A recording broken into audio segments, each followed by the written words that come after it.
Hello and welcome back to the Glossy Week in Review podcast. I'm your host, senior fashion reporter Danny Parisi, and I'm joined today by our West Coast correspondent, Lexy Lebsack. How are you, Lexy? Hello, I'm good. How are you? I'm good. Thank you for being here. We are having you on to talk a little bit about some beauty stuff. You are also going to be the new co-host of the Glossy Beauty podcast. So I'm definitely going to be asking you a little bit about your first episode, which just went live yesterday, and some other stuff you're planning for the Glossy Beauty podcast, which is our sister show. And for those of you listening, if you're not subscribed, the two categories, fashion and beauty, have so much crossover. You definitely, I think, will get a lot out of both, even if you're not maybe in the beauty industry. But Lexy, we're also going to talk a little bit about Olay sponsoring the Olympics, which you wrote about earlier this week. And then we're going to talk about Virginie Viard leaving Chanel. So a little bit, we'll do one topic in your wheelhouse and one topic in mine. And then we'll talk a little bit about what you've got going on at the podcast. So thank you for being here. Yeah, of course. This sounds great. I'm excited. So let's start with Olay at the Olympics, which is what I wrote in my notes and is very pleasing sounding phrase, Olay at the Olympics. Totally. We've seen a lot of brand sponsorship in sports in general and also particularly in the Olympics, which are coming up. You wrote about Olay and their kind of waterless products and what they're doing at the Olympics this year. You want to give me a quick overview of your story? Yeah, for sure. So this was the big story that I was tracking for the beginning of this week. And the news was basically that Olay's new waterless cleansing melts will be the official facial cleanser of Team USA at the 2024 Olympics in Paris. I mean, sort of what you said. It's so exciting right now what's happening with women's sports and everyone really just paying so much more attention. And of course, we know that the Olympics and World Cup and like these big marquee moments in sports are always getting attention. But it's really nice to kind of see this like larger trickling down to all kinds of parts of women's sports. But I grew up as an athlete and it's so exciting for me. But this is kind of a two-part thing because so obviously P&G has been sponsoring the Olympics for a while. They started, I think, in 2010, and this is part of an expansion there. But Olay's program with the cleansing melt is sort of a two-parter because it's also a very innovative new product, and so it shows that Olay and P&G is really betting big on this very interesting product, which I can talk about in a second. But I'll talk a little bit about what's going on at the Olympics. So basically, they are the official cleanser, facial cleanser, and that is going to mean that they are having all kinds of ads in out-of-home advertising around the Olympics Village, on billboards in select U.S. cities. They're going to be in TV ads during competition broadcasts and on social media through paid partnerships with a lot of the big athletes. So, for example, Team USA track star Sha'Carri Richardson is going to be one of the athletes. That's very exciting. We have a couple athletes that are going to be doing sponsored content that are, appearing in some of the ads. And then one of the big things is that they're hoping to reach 22,000 people through the gifting at the Olympics. So this is, of course, a really big opportunity. All of the athletes who come through and get checked in. I spoke with one of the executives over at the Olympics, and he gave me this really amazing anecdote about how the athletes sort of enter the Olympics, and they go into this building called TUI for short, and it's called Team USA Welcome Experience. And these athletes will be able to get fitted for their uniforms, for their ceremonial garb. They get all of these cool products. And it kind of gave me chills listening to the story because even though the athletes spend so much time competing and they obviously know they're going to be in the Olympics, I think that this moment coming in is really big for them because it's like, we're here. This is happening. We're getting fitted for our stuff. It's so exciting for them. And, it's, of course, good for brands when they get to be a part of it. So Olay gets to kind of be there and be gifted there. But I do think that it's kind of interesting, the product, because it's almost, this is kind of a bad analogy, but it kind of almost looks like a dishwashing detergent tab or something like that. Oh, yeah. It's this like little rectangle square thingy, and it's basically like soap, but it's been like spun almost like it's like woven like fabric. And so you put it in your hand and you add a little bit of water and it dissolves into this like kind of thick foaming cleanser. And then you just kind of wash your face. So you use it once. It's like one wash per square. Yes. And that was the first thing that came into my mind. I was like, man, that is a lot of work for sort of like one face wash. And they're not cheap. So they retail for 12, you can get 12 for $4.99 or 32 for $9.99, which I actually think is kind of a high price point for Olay, but this is their big product that they're banking on right now. So I talked to an executive over there and they said that this has been in the works for like 10 years. No, I think 10 years. They said that it's the biggest innovation that they're coming out with in the cleansing space in 20 years. It has 50 patents. They have been working on it for a while. They tested it with over 1,000 people. They're really betting big on this. And I think it kind of checks a couple boxes because it's in the waterless category, which we know is big for environmental reasons. But yeah, it's kind of interesting, but we don't really see a lot of these waterless cleansers doing that well. So I'm really looking forward to kind of seeing how this goes. Yeah, I mean, I associate that kind of product. There's a zero waste shop near me in Queens that has lots of cool products like that. They also have those giant tubs of like regular conditioner that you can like refill yourself, but they've got lots of bar versions of basically any product you can think of. So it's interesting. I feel like that technology has maybe existed for a while, but like, although the way you're describing it, maybe this is a little bit different than the stuff they have at the Zero Waste shop. Although shout out to Earth and Me in Astoria, Queens. I love that store. But yeah, it is funny that they've invested so much in this. Is there a big market for like waterless products in general? Like, have you seen other brands in the space like kind of trying to invest in similar things? I think that it's kind of a question mark here. So I talked to an analyst over at Mintel, and she was telling me about how there hasn't really been a lot of growth in this category. I also got some figures from Custom Market Insights, which is a market research company, and they said that it's growing at a pretty quick pace.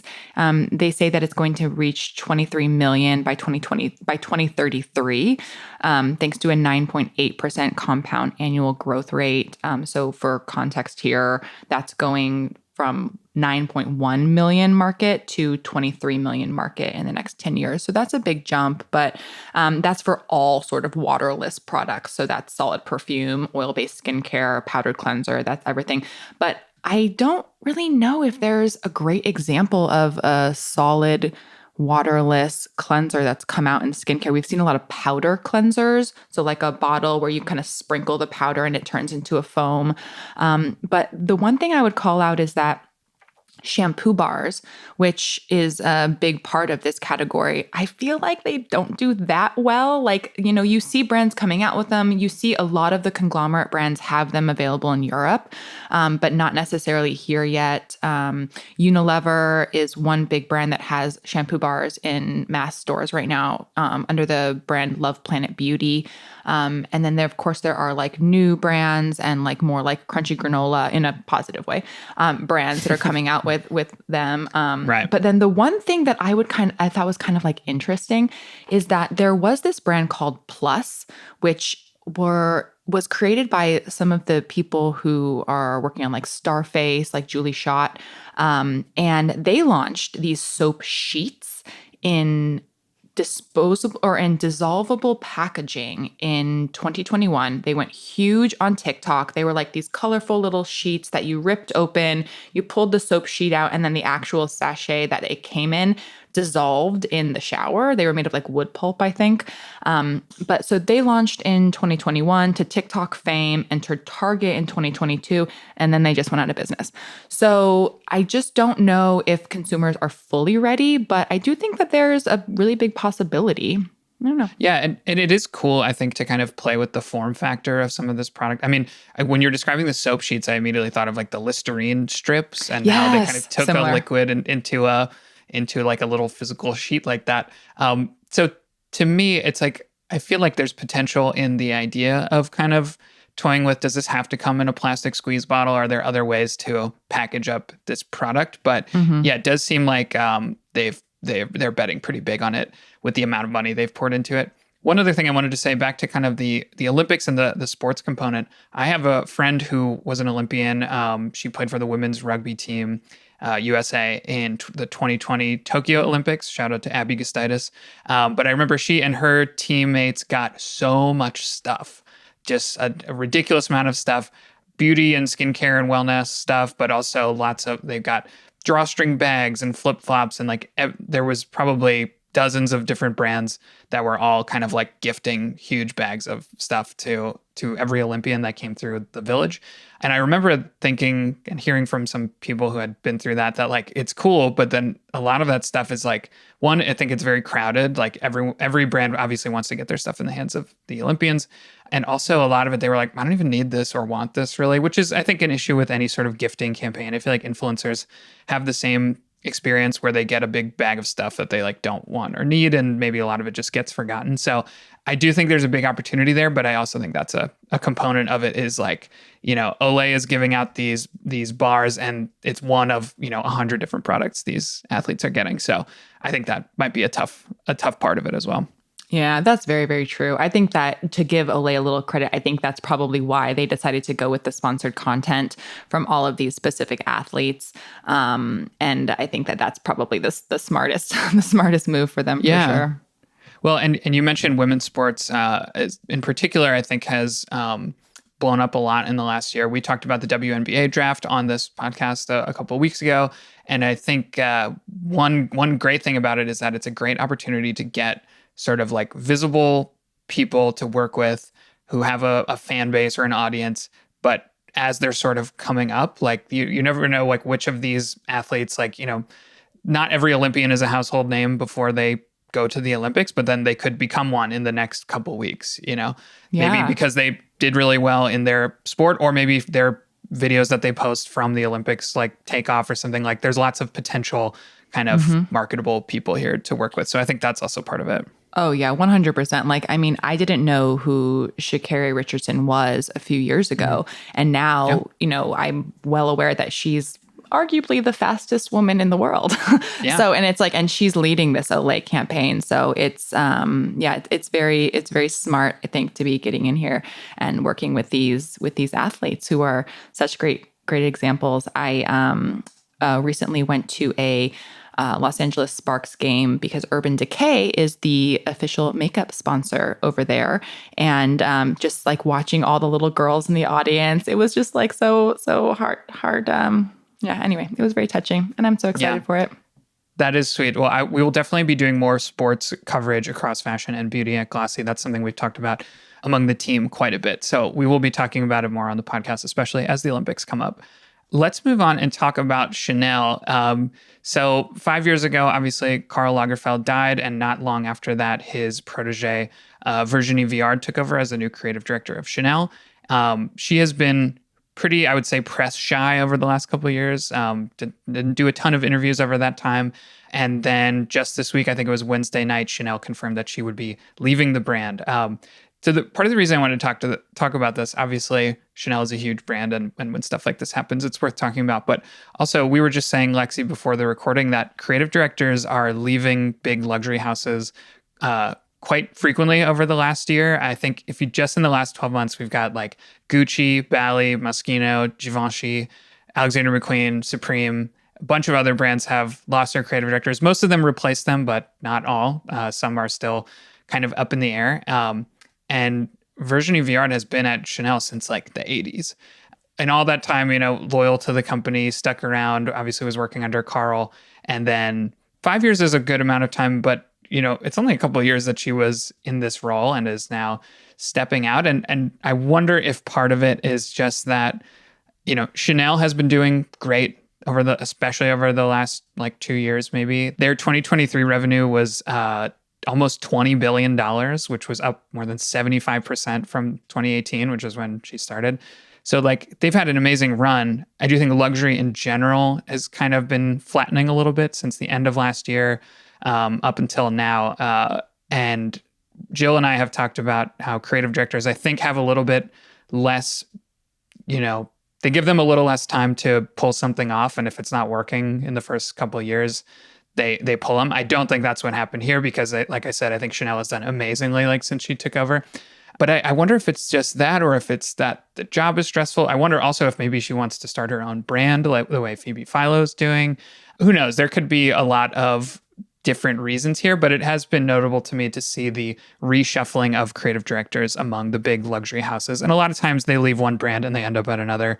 So Virginie Viard may end up at one of the other big houses. I'm sure she'll do something because, you know, like I said, the sales over the last couple of years with her in charge have been incredible. I have seen a little bit of talk about how her collections have been a little less consistent, but not consistent in quality, like different across each season, which is something that under Carl, the brand I think was much more solid in its aesthetic. Mm-hmm. It was kind of a similar thing each season.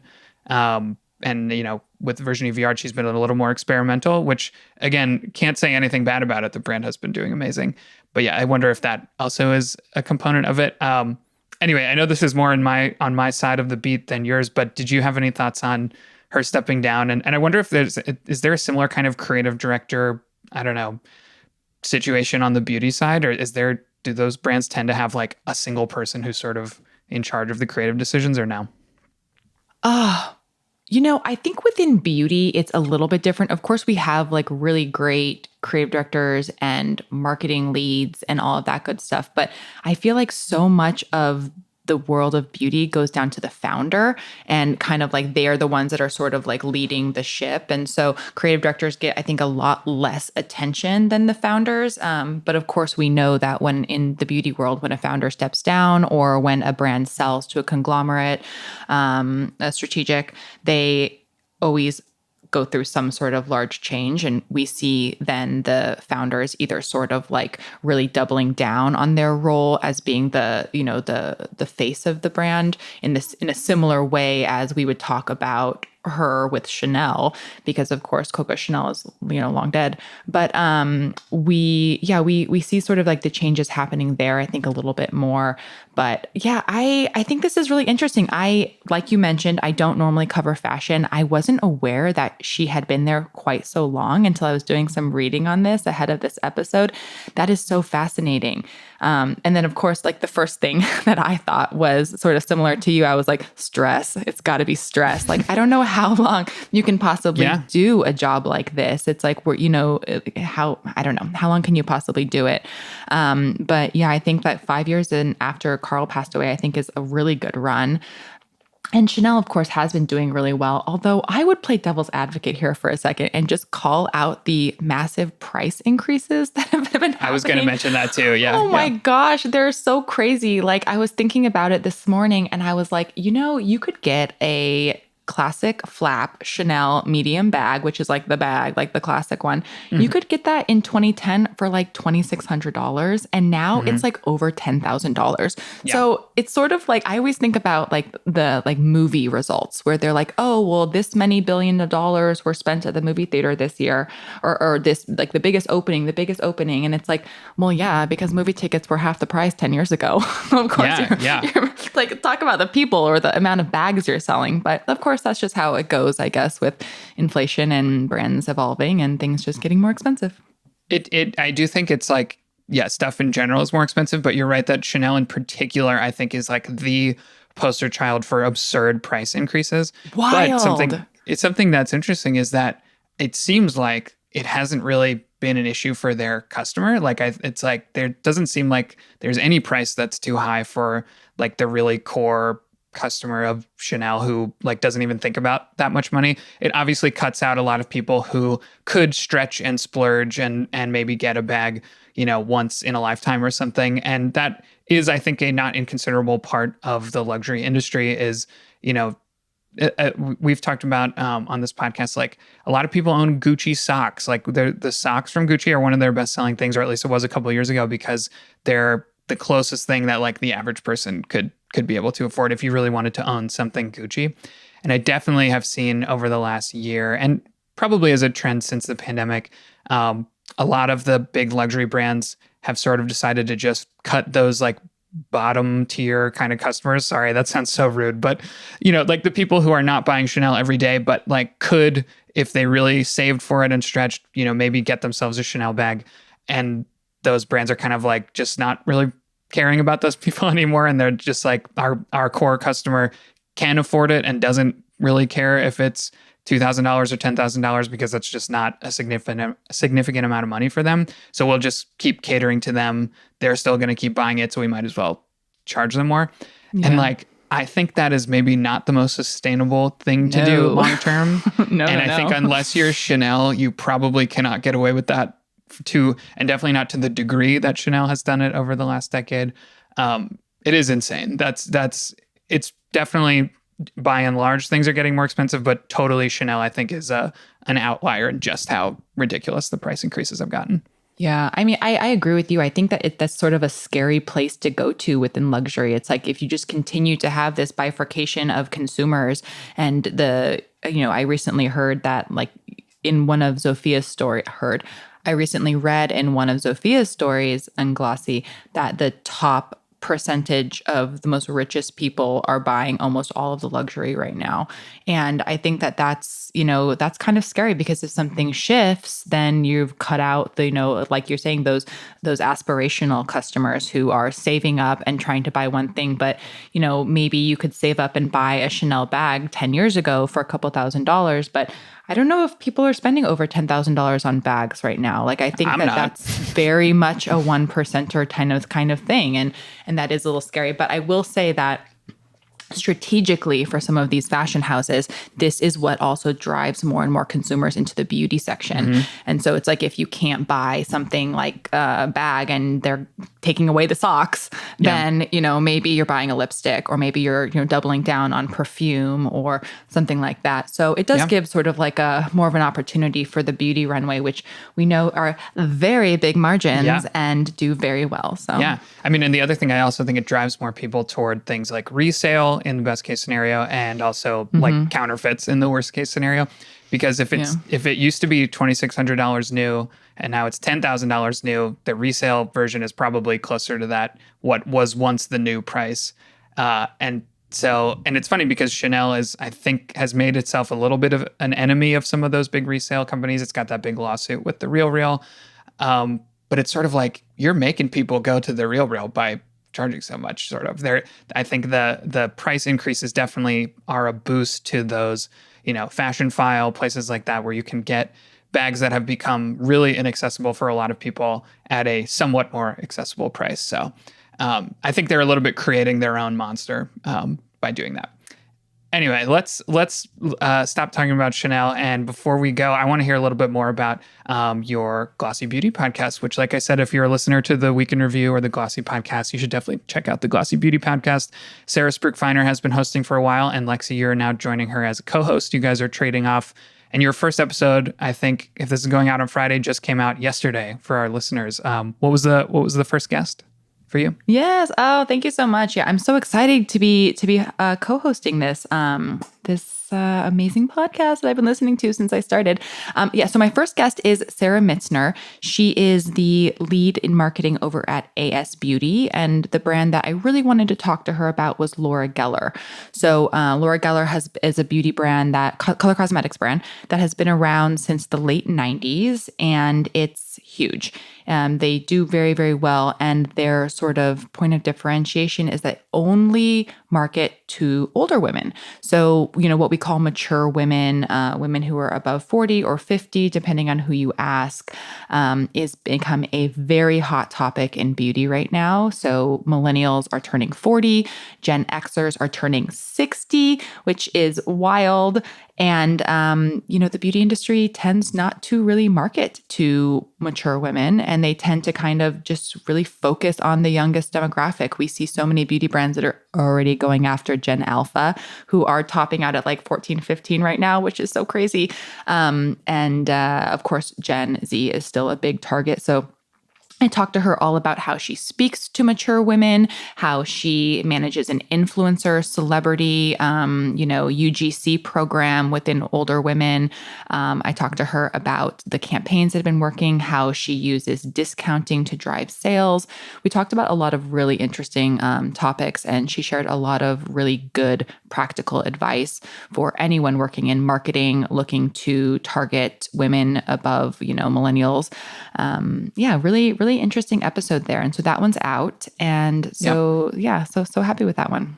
Yeah, I mean, I think it sounds great. And like I've said this several times already, but I do think that even if you're in the fashion industry, I think there's a lot to learn from the beauty side. I have learned so much from listening to you and Sarah and Emma Sandler when she was still at Glossy talk about the beauty industry. There's a lot of overlap. It's consumer goods. Like obviously there's some differences, but there's a lot of fundamental similarities. So I think the Glossy Beauty podcast is great for that. Can you talk about any other episodes you've got coming up, topics you want to hit, types of, who you're talking to, if you can say? Sure. Yeah. I can give you a couple of little sneak previews for sure. So the next episode after Sarah's episode, I spoke to an attorney who's working in DC and was really behind the scenes in the forming of MOCRA, which is the Modernization of Cosmetics Regulatory Act. Big topic in beauty right now, the biggest legislation in over 80 years in the US and changing a lot of things for a lot of beauty brands. I know we talk about this a lot at Glossy because it's a big topic right now. MOCRA went into effect at the very, very, very end of the last year and is, really impacting a lot of different reporting and structure within companies and requirements and compliance is not necessarily straightforward or simple. So we talked to an attorney who kind of has the inside scoop on how MOCRA kind of came about. She was like literally in Congress working on this with legislators. So very exciting there. And then the next guests that I have coming down are kind of they're a bit all over the place. Welcome to Inside of My Head. We are going from, I'm bringing on two executives who are really forging a path within text-to-shop that I think is really interesting. And they're kind of cobbling together this back-end system to create this really dynamic text-to-shop model that is really inspired by some of the technology that's happening in China right now that American consumers aren't necessarily grabbing onto just yet. So I think that one will be very fascinating. I also have an executive from one of the biggest beauty conglomerates in the world coming on to talk about consumer goods and how she's reaching and her team is reaching consumers in North America. I also have a founder coming on who is a disruptor in the sunscreen space with a very interesting sunscreen brand that is now very widely distributed, and she's just killing it.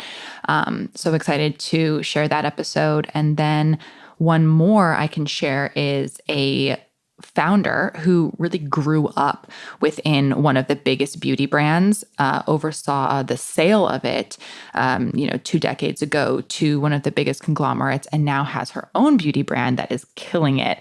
So really kind of all over the place with our guests, but hopefully have a lot of really great stories in there. Yeah, but it sounds like you're covering the breadth of the industry, which I think sounds great. I will definitely be tuning in for that MOCRA legislation one because I think legislation and regulation is always a super interesting topic to me in fashion and in beauty. That sounds great. Thanks for giving us a little preview. And I think that's all the time we have this week. Lexy, thank you so much for joining. Thank you for inviting me on. This was fun. Yeah, we'll definitely have to have you on again soon. Although you will be busy in the podcast booth over the next couple of months, it sounds like. But that's all the time we have this week. Don't forget to give us a rating and a review on Apple Podcasts, Spotify, wherever you listen to this. That helps us out so much. And don't forget to subscribe to the Glossy Podcast because you'll hear interviews with industry insiders every Wednesday. You'll hear week in review episodes with me every Friday. And if I haven't repeated it enough, don't forget to subscribe to the Glossy Beauty Podcast because you'll hear all those cool episodes Lexy was just telling us about. Until then, thank you all for listening. And thank you again, Lexy, for being here. Yeah, thanks so much.